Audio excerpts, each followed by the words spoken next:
뜨겁게 사랑을 하고 이별해 보신 적 혹시 여러분들이 있으세요? 첫사랑 같은? 혹은 당차게 커다란 포부를 가지고 일을 시작했는데 실패해 본 경험은 있으신지요? 그렇게 이별하고 실패했을 때 우리들은 다시 사랑을 시작하는 것이, 다시 무언가를 시작하는 것이 두려울 때가 있어요. 흔히들 트라우마라고 하지요. 주님이 부활하신 거는요, 이 실패의 기억, 이 트라우마를 치유해주는 놀라운 사건입니다. 특별히 부활은 무엇보다 그 사람이 가지고 있는 아픔을 보듬어주는 그런 사랑이 가득한 사건이라는 것입니다. 예수님이 다시 살아나셨다는 것은요, 실패했던 우리가, 그리고 낙심했던 우리가, 좌절했던 우리가, 그래서 아무런 소망조차도 없던 우리가 다시 일으킴을 받을 수도 있다는 것을 우리에게 알려주는 놀라운 사건인 거예요. 죽음을 이기신 건 예수님이잖아요. 예수님이 그 죽음이라는 것을 이기셨다는 것이 오늘날 나에게 무슨 의미가 있는가? 그것은 우리들 또한 마찬가지라는 거예요. 죽음이나 실패에 대한 두려움 혹은 상처 같은 것에서 우리도 이겨낼 수 있다는 소망의 메시지가 그 부활 사건에 담겨 있다는 것입니다. 사실 우리들은 살아가면서 굉장히 많은 실패들을 경험합니다. 실수 같은 거는 거의 매일 하지요. 날마다 넘어지고 또 날마다 속상하고 서운하고 서럽고 걱정과 근심 속에서 우리들은 매일매일을 살아가고 있어요. 방송인 홍진경 씨가 행복에 대해서 이야기를 했는데 이렇게 이야기를 하더라고요. 자려고 침대에 탁 누웠는데 마음에 거리끼는 게 아무것도 없을 때, 그게 행복이 아닌가, 이런 이야기를 하더라고요. 참 와닿았습니다. 그렇게 우리들은 자려고 누웠을 때 마음속에 캥기는 거 한두 가지쯤은 누구나 가지고 살아가고 있다는 거죠. 그런데 우리 주님은 그런 우리의 손을 붙잡고 이렇게 세워주시는 거예요. 날마다 우리를 위로하시고요. 매일매일 괜찮아, 다시 시작해보자, 이렇게 우리를 일으키신다는 겁니다. 문제는 우리예요. 우리가 그것이 매일매일 반복되다 보니까 주님을 볼 면목이 없는 거예요. 한두 번이래야 주님 의지하고 손잡고 일어나지요.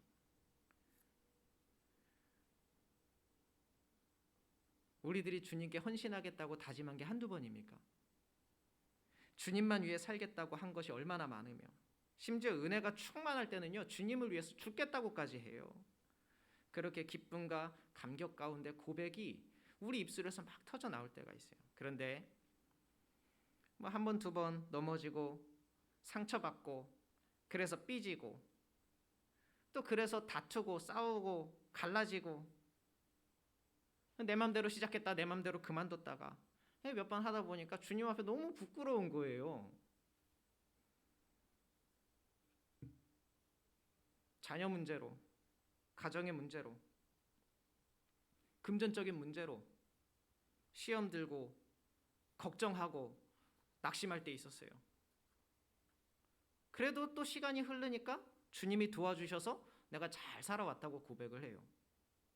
그런데 어김없이 같은 문제가 또 찾아오면 우리는 또 같은 문제로 낙심하고 좌절하는 거지요. 별거 아닌 일에 화내는 일도 참 많아요. 그래서 관계가 틀어지고 후회하고, 그래서 주님 앞에 나와서 기도합니다. 아이고 주님, 내 마음이 좀 온유하게 해주세요. 도와주세요. 기도해 놓고도 똑같은 사람 똑같은 자리에서 똑같이 만나면 여전히 우리는 똑같이 화를 내고 있는 나를 발견하게 되는 겁니다. 그러면 아이고 주님, 도대체 나는 왜 이럴까요? 이런 말이 절로 튀어나오지요. 매일 주님 앞에 나와서 기도하는데 한 번도 내 삶이 변하지가 않아요.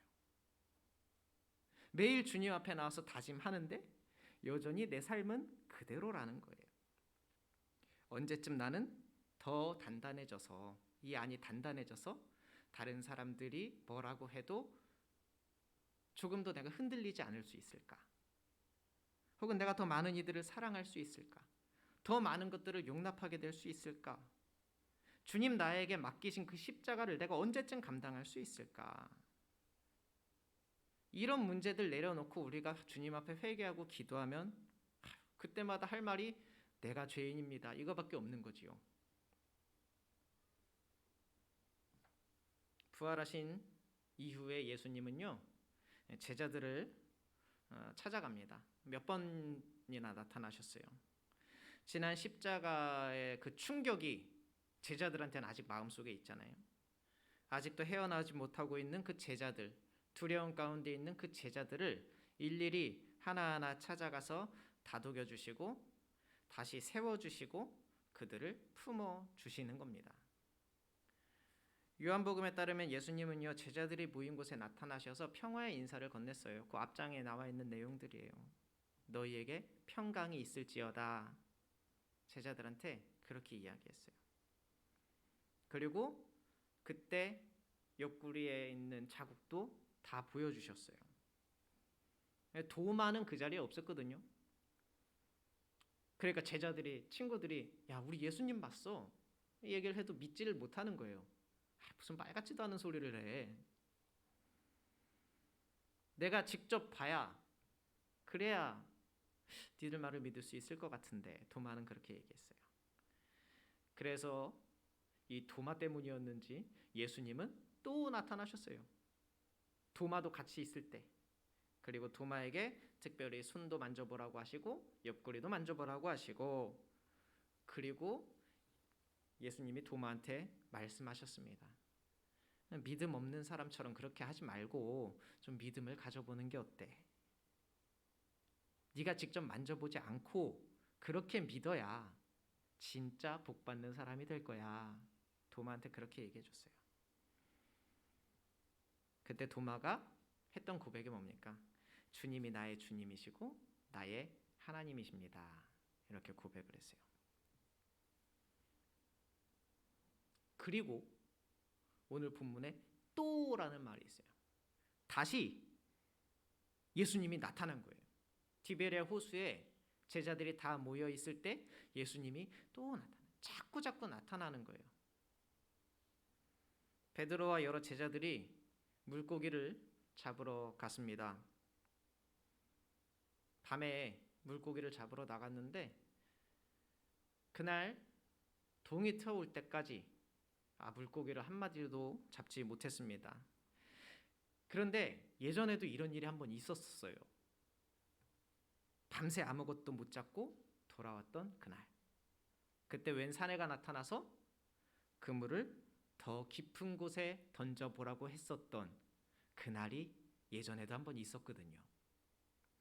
그날과 똑같이 제자들은 밤새도록 아무것도 잡지 못한 채 빈배로 돌아왔습니다. 그런데 똑같아요. 언제 왔는지 모르겠지만 그때처럼 웬 사내가 그곳에 서 있는 거예요. 바닷가에 웬 사내가 한 명 서 있는 거예요. 고깃배가 바닷가에 다다랐을 때 그 사내가 이야기합니다. 어떻게 오늘은 고기 좀 잡았습니까? 물어보는 거예요. 그때 제자들이 말합니다. 아니요, 한 마리도 잡지 못했습니다. 그러면 그물을 그 오른편에 한번 던져보시지요. 그때 엄청나게 많은 물고기들을 제자들은 건져 올릴 수가 있었습니다.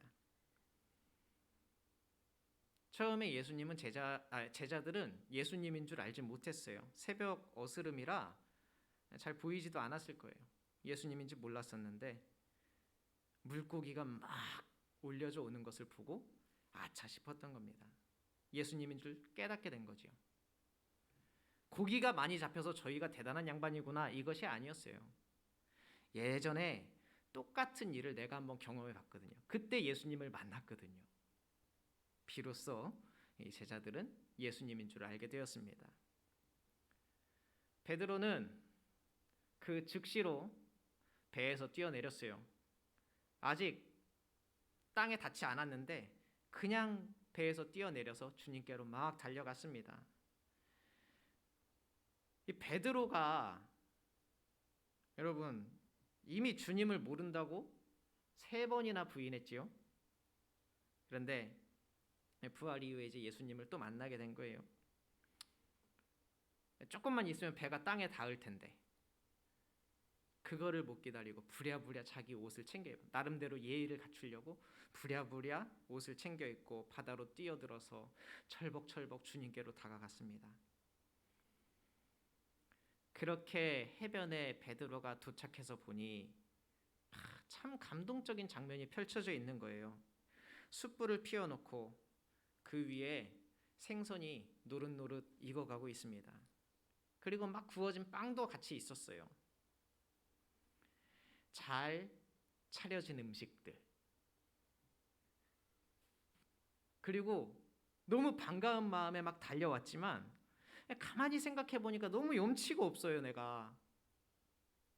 그래서 쭈뼛쭈뼛 말도 걸지 못하고 그렇다고 돌아가지도 못하고 그냥 저냥 이렇게 있는 그때에 예수님이 이렇게 말씀해 주셨어요. 지금 잡은 물고기도 좀 가지고 오거라. 예수님이 준비한 생선과 지금 제자들이 잡아온 생선이 함께 숯불 위에 올라갔습니다. 노릇노릇 잘 익어갔어요. 너무너무 맛있겠죠? 그리고 나서 예수님이 제자들에게 와서 아침밥을 좀 먹으라고 그렇게 이야기해 주셨어요. 그때 제자들은 이미 예수님인 것을 알았기 때문에 아무런 말도 할 수가 없었습니다. 그런 제자들에게 예수님은 떡을 떼어서 나눠주시고 물고기도 함께 먹으라고 내어주셨습니다.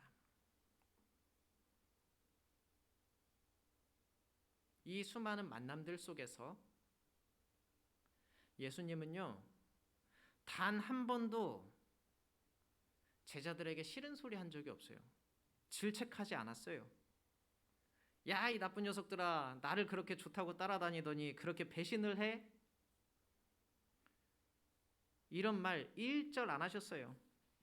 오히려 제자들이 밤새 허탕쳐서 낙심하고 있을 때, 지쳐 있을 때에 예수님은 미리 숯불 거기에 불을 붙이고 고기를 준비하시고 떡을 굽고 있었던 것이지요. 그럴 때 있잖아요. 밥 한 끼 먹는 것도 참 귀찮을 때 혹은 너무 바빠서 시간이 없어서 밥 먹는 거 시간 아까울 때 혹은 끼니보다 더 중요한 일이 있어서 그거 넘겨갈 때 그때 누군가 나를 생각해서 따뜻한 밥상 차려준다면 그 마음이 여러분 얼마나 고맙습니까?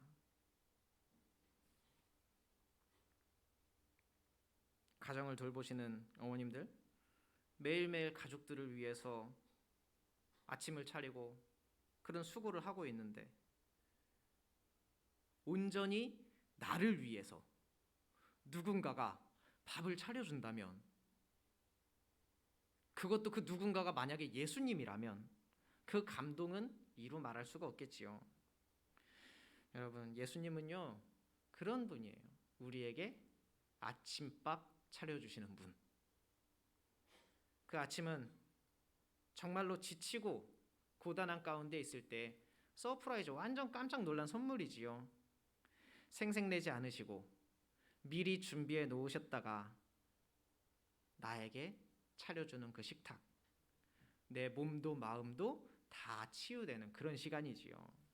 그러니까 여러분 혹시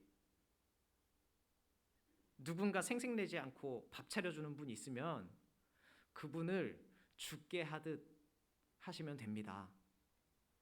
당연하다 여기지 마시고 밥 차려주는 사람 죽게 하듯 그렇게 하십시오. 때로는 좋은 말 여러 개 하는 것보다 그 밥 한 번 같이 먹는 게 훨씬 더 좋을 때가 있어요.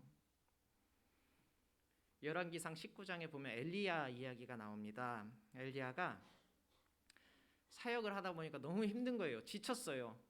그래서 한 나무 아래, 로뎀 나무 아래에서 쉬고 있었습니다. 너무 힘들어서 한탄했어요. 아우, 차라리 죽는 게 낫겠다. 이렇게 말을 했어요. 주님, 차라리 나를 데리고 가주십시오.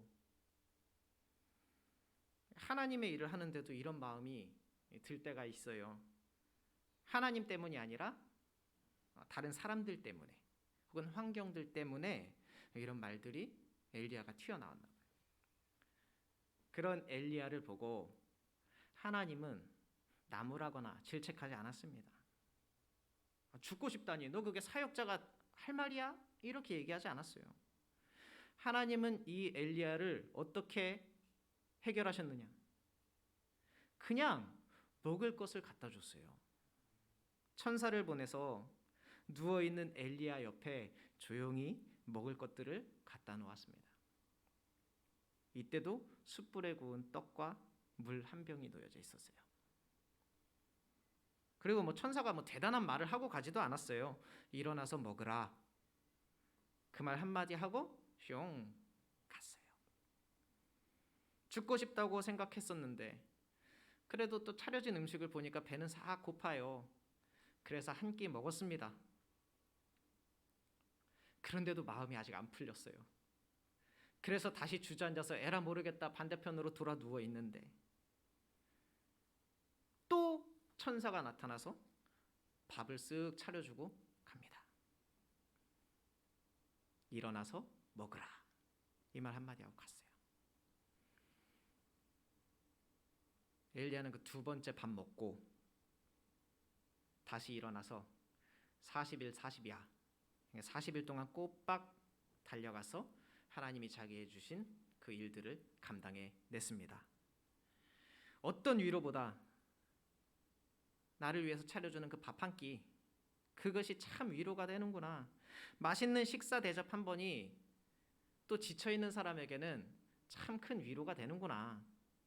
말씀을 통해서 우리가 배우는 거지요. 아무런 이야기도 안 했습니다. 그 천사가. 그러면 안 된다. 너 왜 그러냐. 그런 말도 안 했어요. 그냥 밥 먹어. 그래도 아닌 것 같으니까 한 번 더 가서 또 밥 먹어.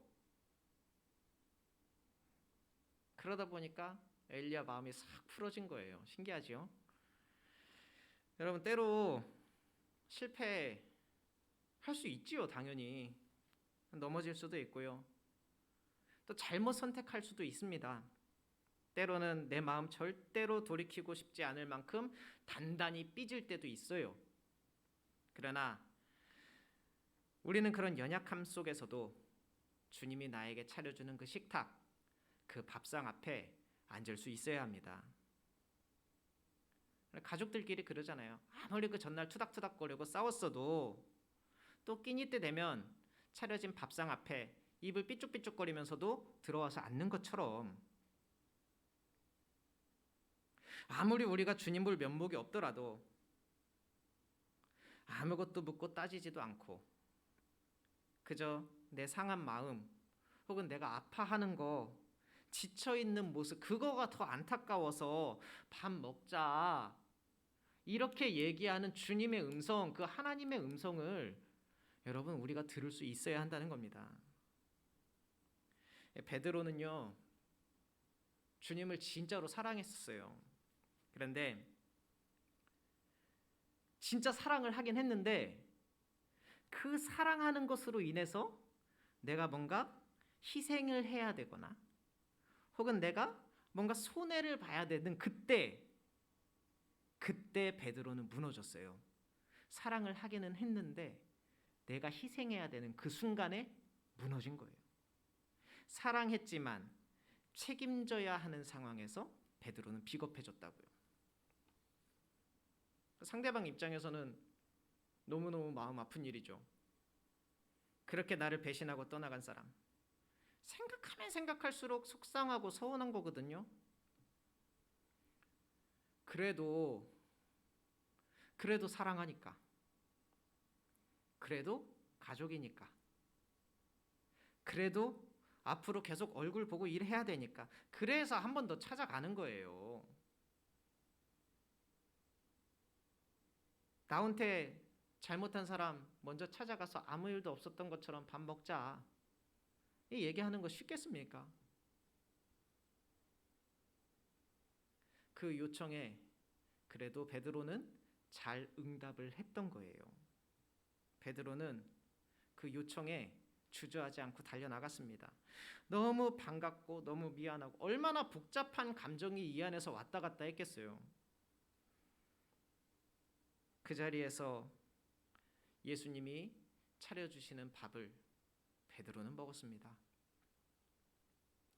그 밥은요, 예수님이 괜찮아 이렇게 말씀하시는 거고요. 그 밥은요, 괜찮아 그럴 수도 있지 라고 격려해주는 예수님의 음성이 그 밥 한 그릇에 들어있었던 겁니다. 우리의 실수와 우리의 좌절과 우리의 실패와 우리의 넘어짐, 오늘 주님께서는요 우리를 야단치시기보다 괜찮아 이리 와서 같이 밥 먹자 그렇게 우리에게 동일하게 말씀해주고 계십니다. 여러분, 그때에 베드로처럼 잽싸게 그 자리로 나오셔야 돼요. 주님께로 돌아갈 수 있을 때 얼른 돌아가야 된다는 겁니다. 끝까지 그 자리에서도 자존심 때문에 혹은 염치가 없어서, 그래서 화해의 자리 놓치지 마시고 돌아갈 수 있을 때 얼른 돌아가야 합니다. 주님은 지금도 상을 차리시고 있습니다. 그리고 우리를 기다리고 계셔요.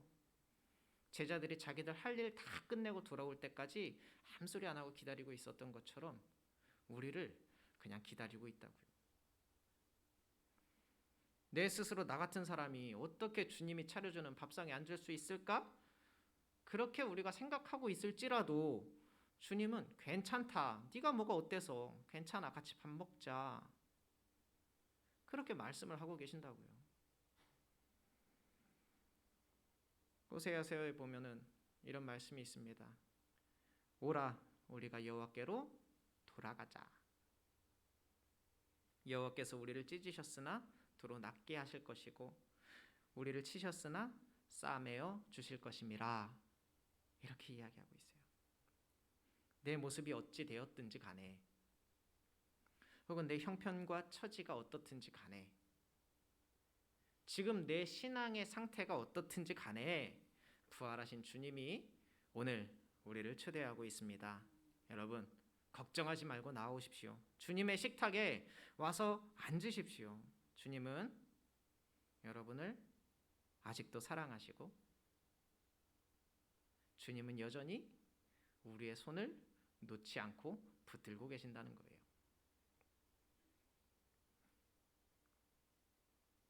오늘 우리를 그 사랑의 식탁, 치유의 자리, 용서받는 자리, 그 자리에 우리를 초대하시고 우리를 배불리 먹이고 계십니다.